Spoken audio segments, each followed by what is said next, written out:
Bonsoir, non. Merci, mais non. Non, parce qu'en fait, je vais arrêter le métier. Si, non, vous savez pas de quoi vous parlez. Vous avez des métiers normaux, vous êtes banquier ou je sais pas.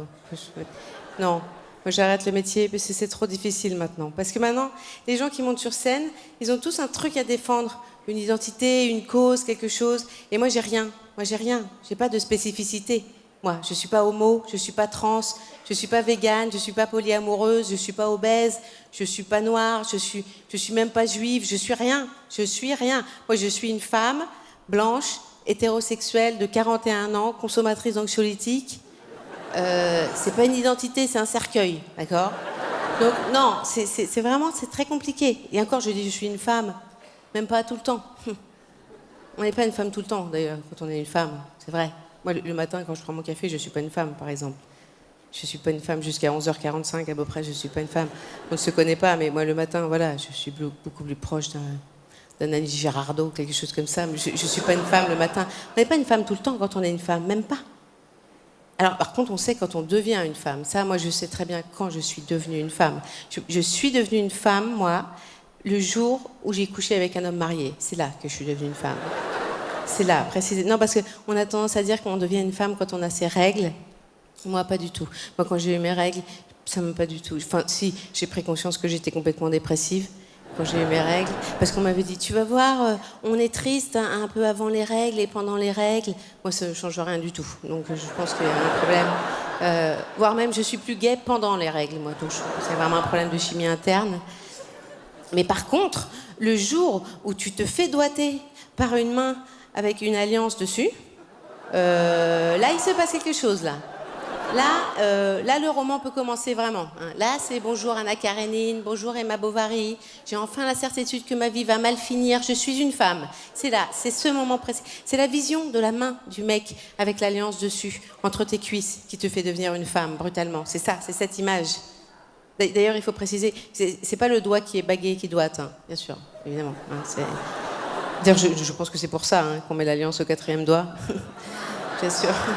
Bien sûr, parce que c'est le seul doigt qui n'a aucune chance de se retrouver dans une chatte, hein, ce doigt-là. Enfin, parce que tu ne fais rien avec ce doigt-là tout seul. C'est le doigt au chômage tout seul. Tu n'emploies pas ce doigt-là. Même pour une petite action, même swiper sur un écran tactile, tu ne prends pas ce doigt-là. Hein, à part si t'es ébéniste et qu'il te reste que celui-là, alors là, oui, forcément. Là, tu n'as pas le choix.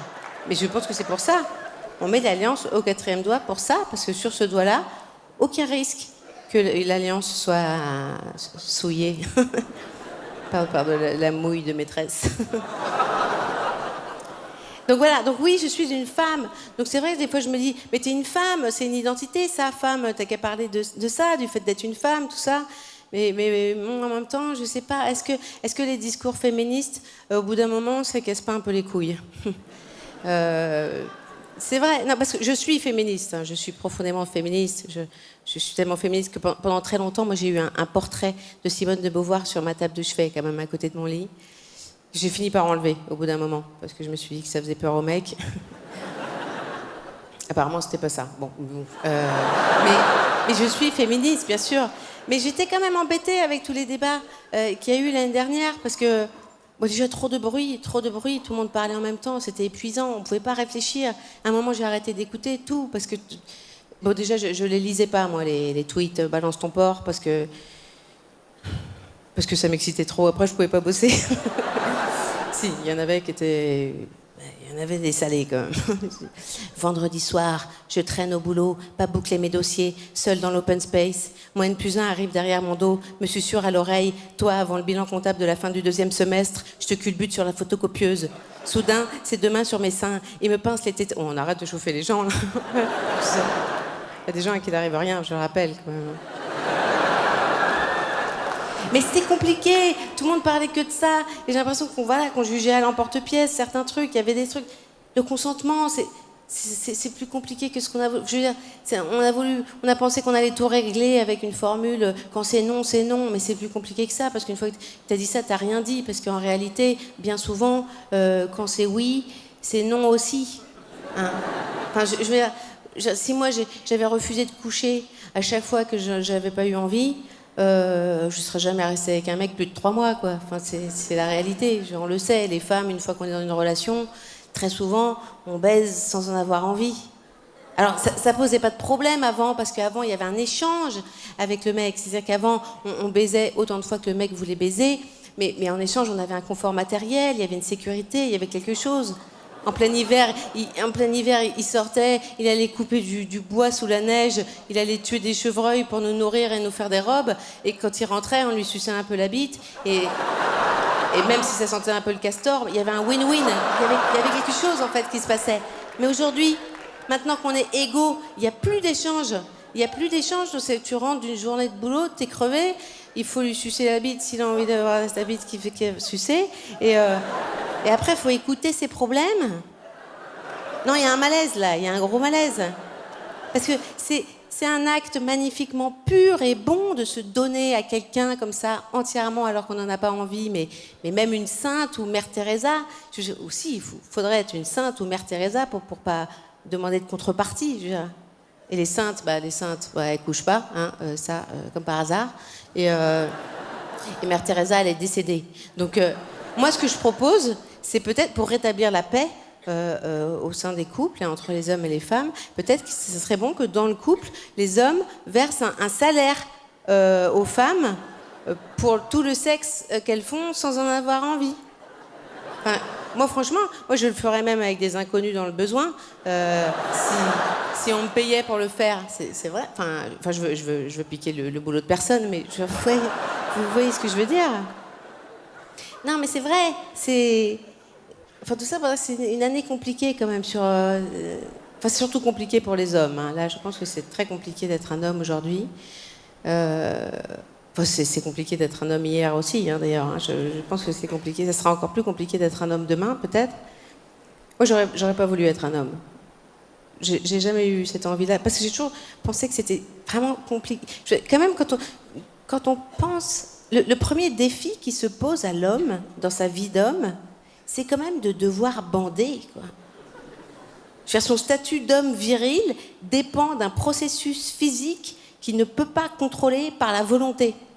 C'est quand même une servitude monstrueuse quand on y pense. Parce que nous, au pire, le jour où on n'est pas dedans, un peu de bave et on reste féminine. On est d'accord? L'homme, lui, il doit bander.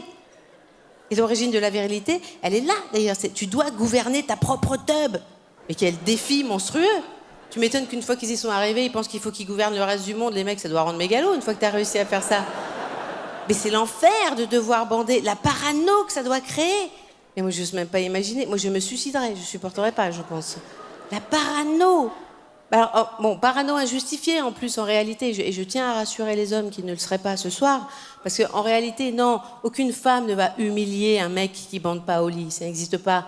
Le mec qui dit excuse-moi chérie, je bande mou, désolé. Eh ben débrouille-toi, prends un chausse-pied, mais fous-la moi dedans. Non, ça ne vous arrivera pas. Vous pouvez être tranquille là-dessus, ça ne vous arrivera pas.